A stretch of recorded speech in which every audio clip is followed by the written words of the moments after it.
राजापेठ पोलिसांनी तत्परता, प्रामाणिकपणा आणि उत्कृष्ट तपास कौशल्याचे दर्शन घडवत सुमारे 25 लाख रुपये किमतीचे 140.50 ग्रॅम सोन्याचे दागिने शोधून त्यांचा मूळ मालकाकडे सुपूर्द केलाय। साईनगर येथील रहिवासी गजानन अंबर वर्धे हे आपल्या पत्नीच्या उपचारासाठी हैदराबाद येथील अलिदाबाद परिसरात रुग्णालयात गेले होते। उपचारादरम्यान त्यांच्या पत्नीचे दुर्दैवी निधन झाले। उपचारासाठी आवश्यक असल्याने त्यांनी सुमारे 140.50 ग्रॅम सोन्याचे दागिने सोबत नेले होते। मात्र काही कारणास्तव दागिन्यांची लाल रंगाची पिशवी हरवली। त्यानंतर गजानन वर्धे यांनी राजापेठ पोलीस ठाण्यात तक्रार दाखल करून हरवलेल्या दागिन्यांची सविस्तर माहिती दिली। तक्रारीची गंभीर दखल घेत राजापेठ पोलीस ठाण्याचे ठाणेदार संदीप चव्हाण यांच्या मार्गदर्शनाखाली पोलिसांच्या पथकाने थेट हैदराबाद गाठले।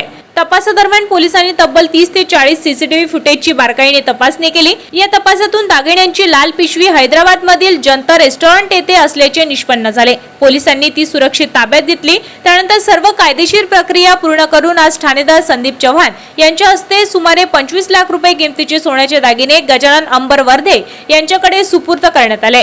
राजापेठ पोलिसांच्या या तत्पर आणि प्रामाणिक कामगिरीबद्दल नागरिकांकडून त्यांचे कौतुक होत असून पोलिसांबद्दलचा विश्वास अधिक दृढ झाल्याची भावना व्यक्त करण्यात येत आहे। आपल्या शहरातील ताज्या घडामोडी व बातम्या बघण्यासाठी नंबर 1 न्यूज चॅनल अमरावतीला सबस्क्राइब करा, लाईक करा आणि शेअर करा। संपर्क करा संपादक नितीन पाटील मुळे।